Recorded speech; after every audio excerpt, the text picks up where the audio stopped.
Welcome once again to the Okwako Outlook today. And we are so blessed to have a very special guest. I'm going to introduce her in no minute. But before then, allow me to thank the Pride Inn Hotel for the space.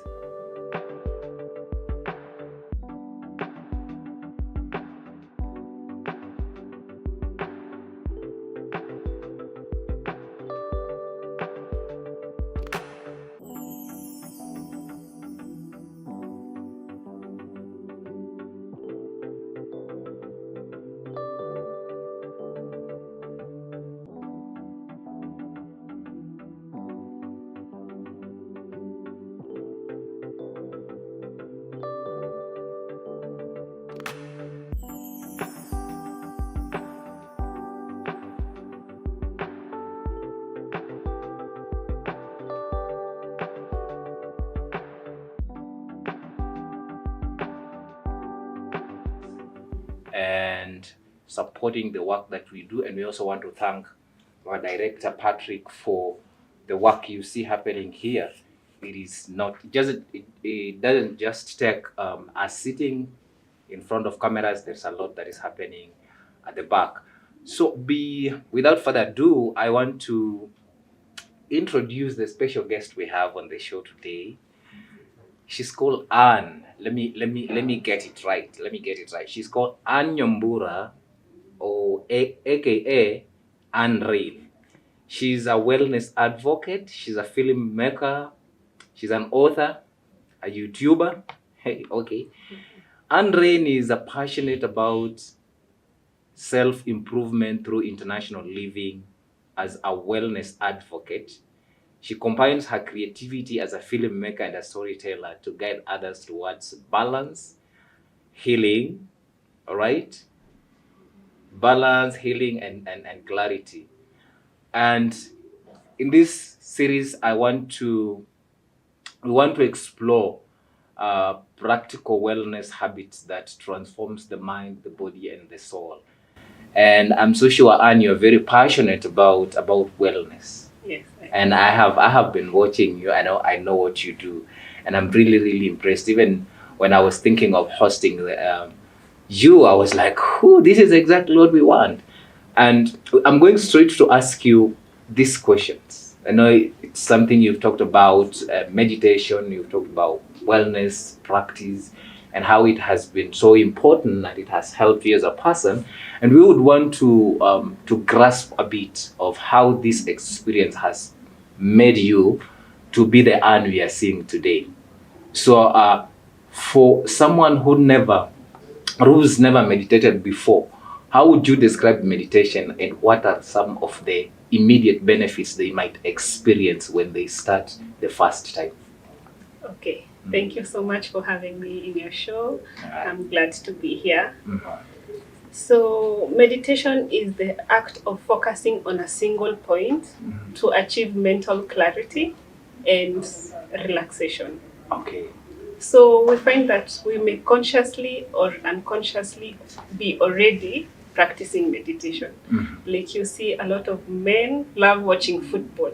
Yes. When you're so engrossed in watching football or even playing a sport, it's a form of meditation. Yeah. Because you're very actively involved in the sport. You forget about other things happening in the world. Okay. Yeah. So at that point, you're in a state of meditation. Oh, so if I love a certain sport, like, okay, I love playing poker. So whenever I'm bored, I think about playing poker. So that also helps me to meditate while playing. Because you relax after playing. Yeah. Yes. Oh, okay. So that's that bit of relaxation is what brings about the meditation part. Yes. Okay. Yeah. Oh, all right. Yeah. So unlike now, the playing sports and other kinds of sports, even watching a television show, you see many people love watching a TV show because you're so engrossed in the characters, you forget about what is happening in the world. Yes. And you become relaxed. So in relation to this other form of meditation where you practice listening and observing your breath, the difference is When you listen to your breath, you're present with yourself and with your emotions. Can somebody listen to his breath? If I may ask. You observe your breath. Okay. So, unlike watching TV and playing a sport, Mm-hmm. when you observe your breath in silence, Mm-hmm. yes. I wish you could do it practically. I'm Yeah, listening. let's do it practically. Okay. Uh-huh. When you observe your breath, Mhm. you are present with your emotions and with your thoughts. Okay. And so it's a more conscious way of meditation. Of meditation. All Yes. right. Okay. Yeah. So should we can I listen to my to my Yeah, breath? let's try and do Okay. All right. I something. think. Uh-huh. Let's do it practically. Mhm. So first, I advise people to make sure they're in a safe environment. All right. Uh-huh. And then Hope here we are safe. All right. Okay. and then now you can close. It's better to close your eyes, because when your eyes are open, you get distracted easily by people who are passing or other Okay. things that are around you. So now we close our eyes. All right. This posture the way I'm seated. Yes, you stay upright. Okay. Okay. This way. Uh-huh. Then I close my eyes. Yes, and just observe your breath. Just breathe in deep. Observe whether your breath is shallow or deep. Just observe how you're breathing.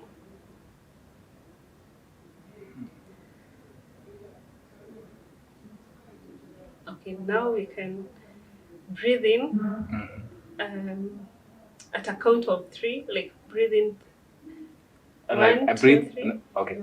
On a count of 3, just breathe in a deep breath and out 3 times. So we are gonna do this 3 times. 1, out, 2, out, 3, out. Now we are going to make a deeper breath on a count of 6. Just 1, out,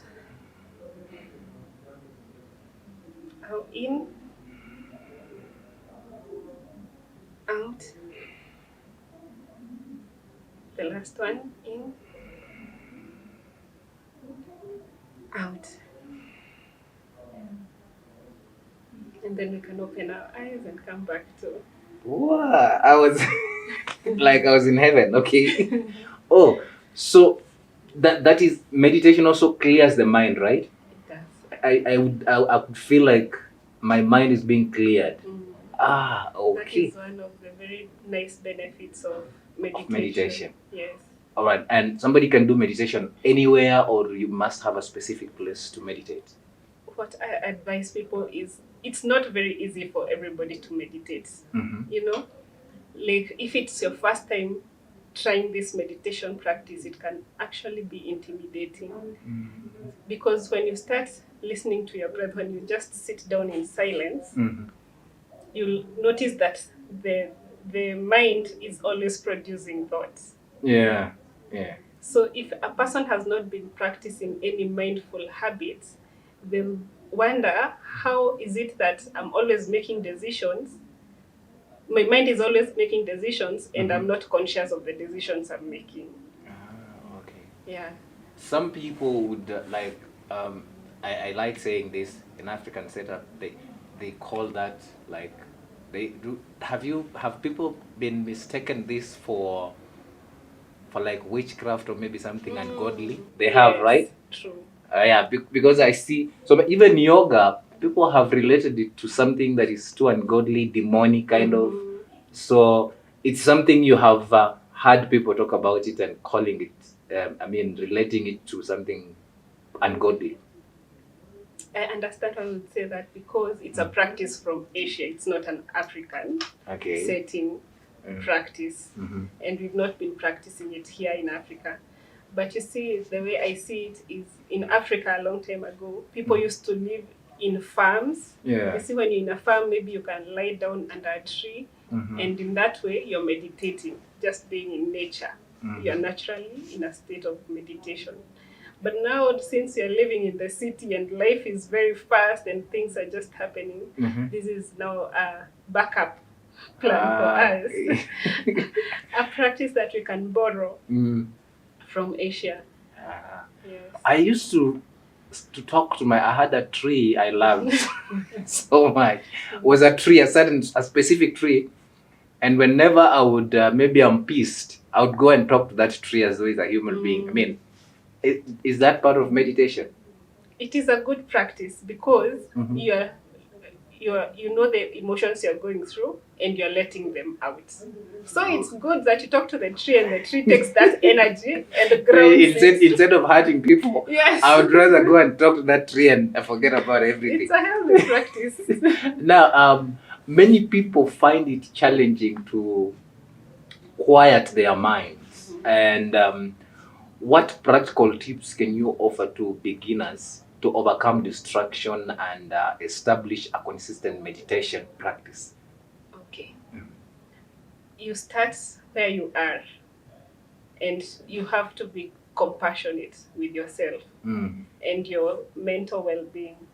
So you have to, every morning, you start, if your plan is to do, like now how I've done, we've done how many minutes of meditation? Maybe it's roughly 1 minute, yeah.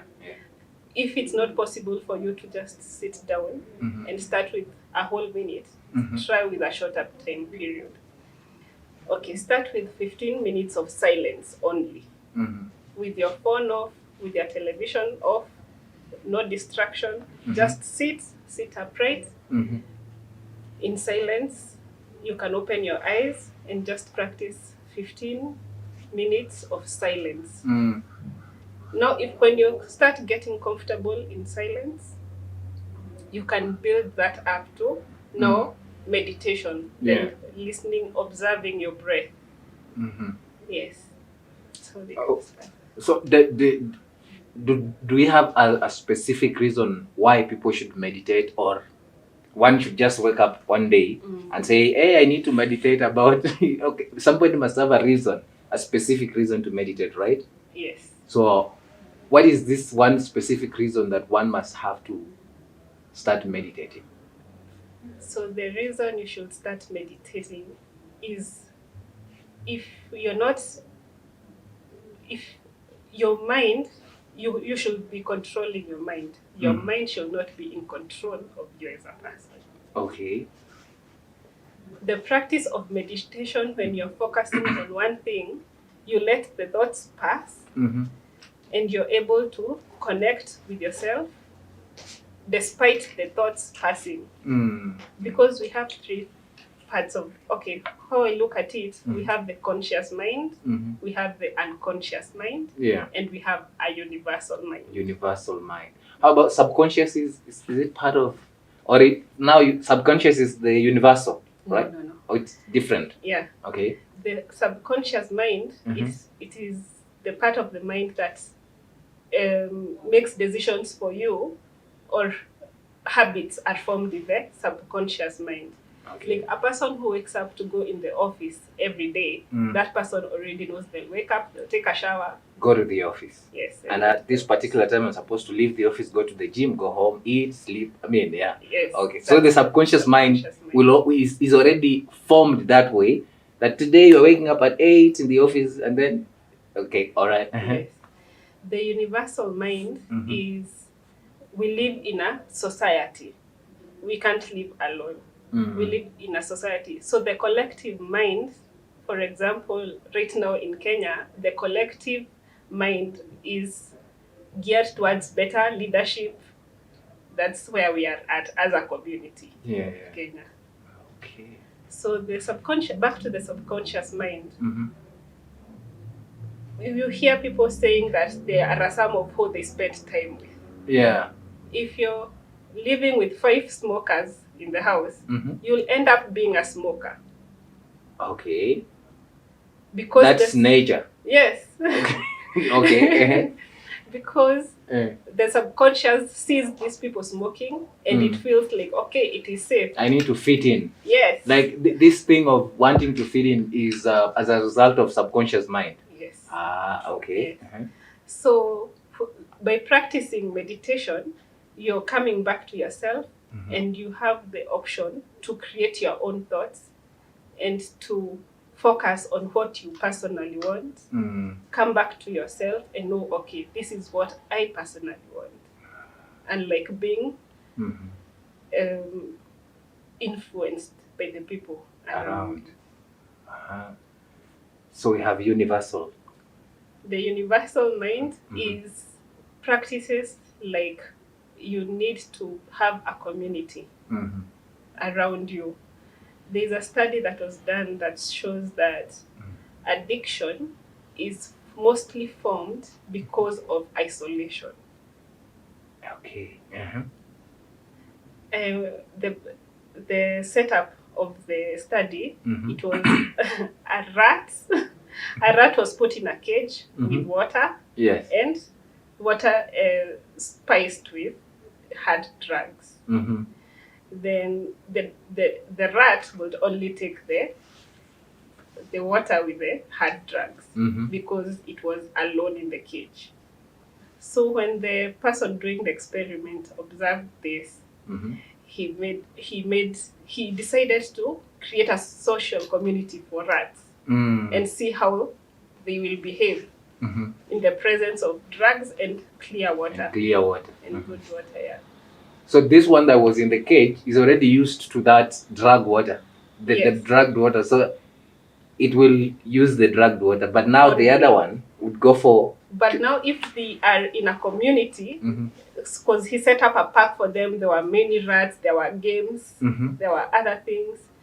The rats would prefer to drink the clear water. Only very few will drink the water with hard drugs.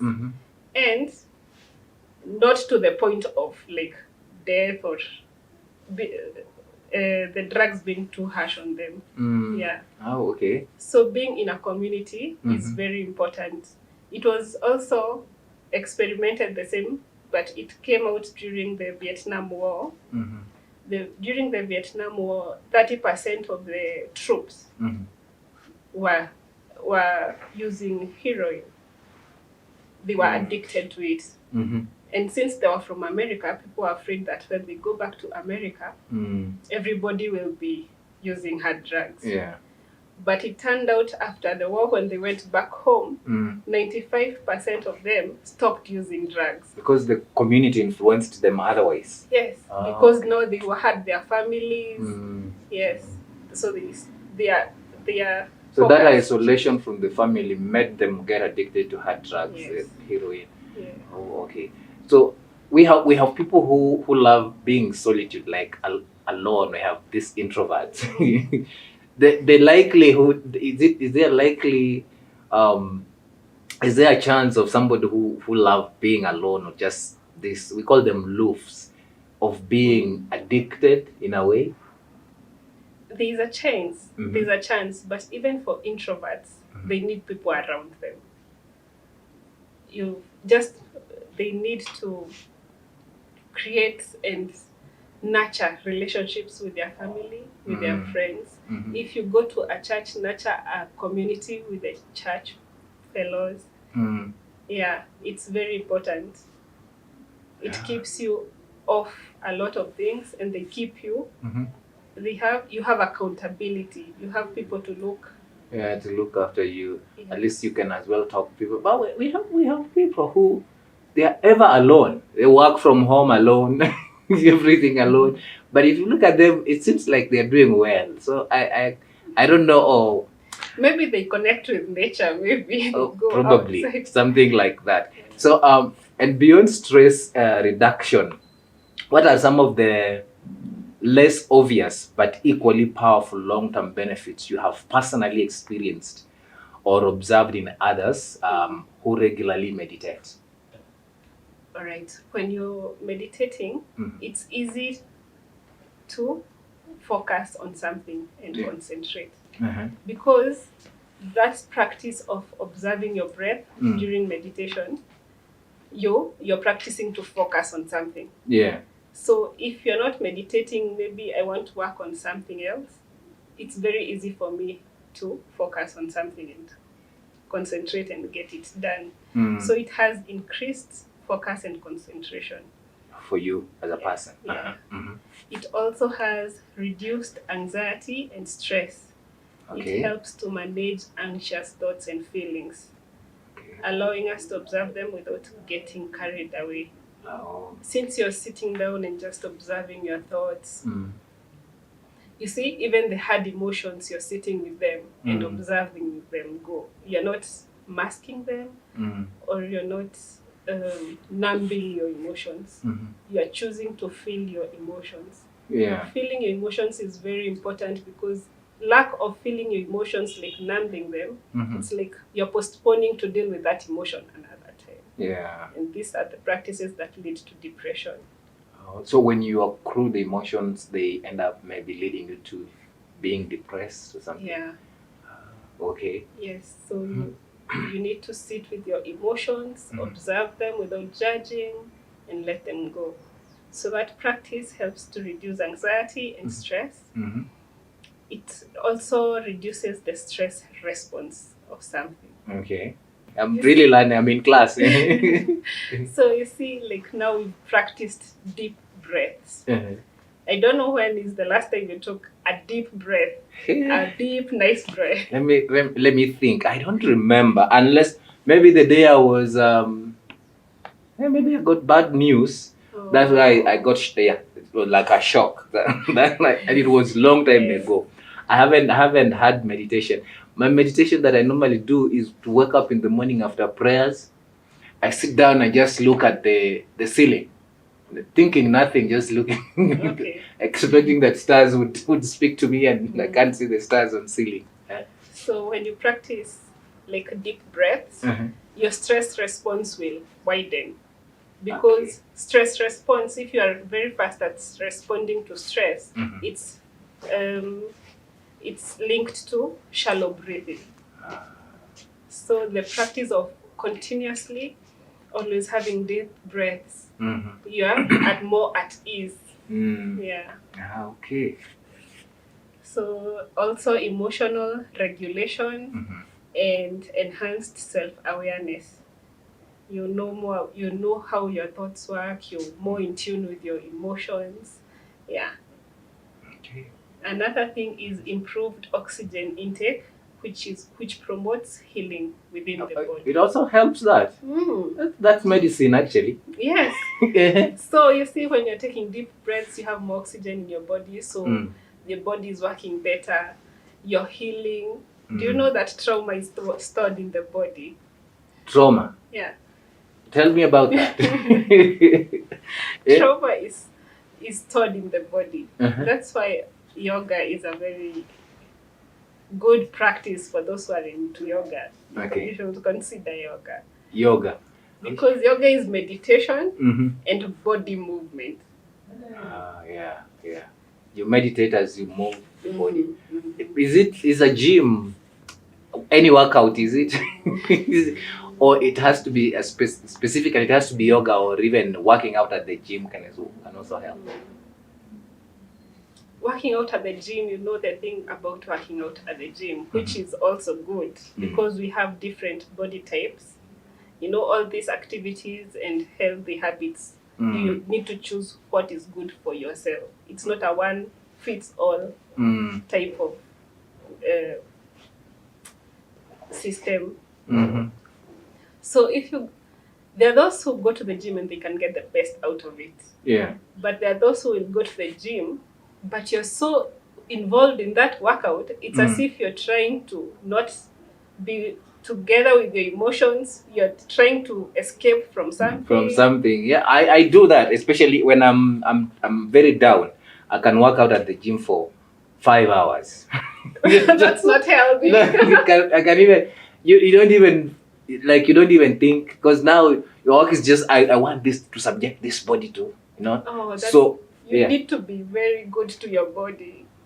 Or to be kind to my body. You need to be kind to your body. You need to be present with your body. You should not be harming your body as well. Okay. Yes. So yoga is a more subtle way to be with your body, to observe breath work, to work out, and also when you're practicing yoga, you're not escaping from what you're working with. Yeah. You're just coming to reality with what is happening Yes. to you. Yes. Okay. It So yeah. reduction in heart rate and blood pressure, promoting a sense of calm, and increased mindfulness. Mm. Observing your breath is a form of mindfulness that encourages you to be present in the moment without judgment. Ah, that's a whole medicine actually. Like a lot of I think if meditation can do all that, everybody needs meditation, I think so. Yeah, because like the benefits are really, really outstanding, and most of the people who go to seek medical help, most of the things we're talking about is what actually we suffer from. And imagine, had we known that meditation is medicine, I think everybody would be doing that. True. Yeah. And you see, unlike therapy, Mhm.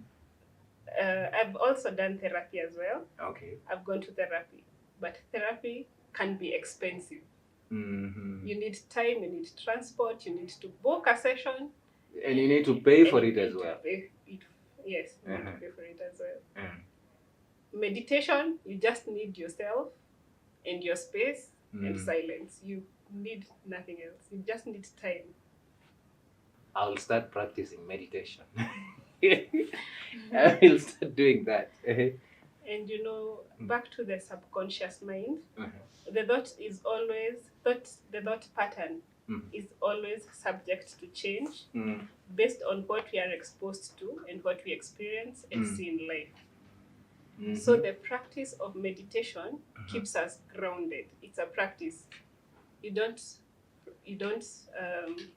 meditate today and then decide you'll meditate 3 years later or 2 months later or a week later. Yeah. It's just a continuous practice that keeps you grounded. Yeah. How can someone integrate meditation into a busy daily routine? The best time to meditate is when you wake up In the morning. in the morning, Okay. because you've not been distracted with the outside world. Mhm. Your thoughts are fresh, you're well rested. Mm. It's a very optimal time for you to meditate. For those people who work overnight, they won't sleep that morning. What time will they meditate? Right before you go to sleep. Or when just from work, you get in your house, the first thing is to No, meditate? no. Because we have people who do night shift, Yeah. and then maybe they sleep during the day, they work during night shift. So what they might not have that time to meditate, or they have to when from work they sleep, when they wake up to prepare go to work. That is the time they can meditate. Yes. For the ones working night shift, they can meditate when they wake up Okay. early in the morning. Just wake up a little bit earlier, Mm. or after you have your breakfast, or when you go to the office as well. You can meditate, and we have a lot of resources on YouTube that are free. Okay. You can practice. You can just search guided breathing meditation, Okay. and you just put your earphones on and sit down and listen and practice your breath work. So, what would you be listening? Something like music, or just headphones to avoid distraction, listening to nothing, and You only can your breath? choose. You can choose to get a guided breathing meditation. There are people on YouTube who do guided breathing meditations, Okay. like the one I've just led you through. Yeah. Yes. Or you can choose silence. If you become a pro and a bit better at it, just choose silence. Go sit in an office when you're alone, practice your breath work. Okay. For the others who work during the day, go to bed earlier and practice it before, right when you're in bed, right before you fall asleep. Before you fall asleep. So, are there specific times of day and length? I think that is what I've asked again, and that's what exactly. So, maybe the optimal impacts. Do you have specific optimal impacts? Morning and evening. And evening. Okay. Now we just before we finish this our first section, I want to ask you this last question. For those maybe who've tried meditation and felt it did not work for them, what alternative approaches or perspectives would you suggest they would do? I see. It's actually a very intimidating process when you start meditating, because you discover so many thoughts are being created. Do you know that unconscious mind never rests? Yeah. Even when you sleep, you're dreaming. That is the subconscious mind. Yeah. So it can be very intimidating. Mm-hmm. You can try again, but start small. Like start 1 minute, 2 minutes, get a guided breathing meditation. Mm-hmm. You can look for a group who practice the meditation. But if not, there are so many other practices that can help you come back to your center. There's yoga, there's just being in nature, there's going to the gym, there's plenty of other practices. Oh, because now most people they don't believe yoga. Of course, it is really associated, like it is associated with I don't know, but everybody has how they view it, especially in African setup, and even not only in Africa. I have had it even in other parts of the world. Other people disputing that yoga is not godly, especially for Christian setups. So there are other alternatives they can explore. Yes. They can walk in nature, can read, maybe you can go read somewhere under the tree, just quiet and meditate about it. It's not necessarily you have to do yoga, because other people might think that we are here marketing yoga. That's not the case. So we will be back. We will be back in a short while for our second section. But thank you so much for the first section. We need to take a short commercial break as we allow the Pride Inn Hotel again to thank them for the space, and we will continue with this segment in the next few minutes after the short break. Thank you.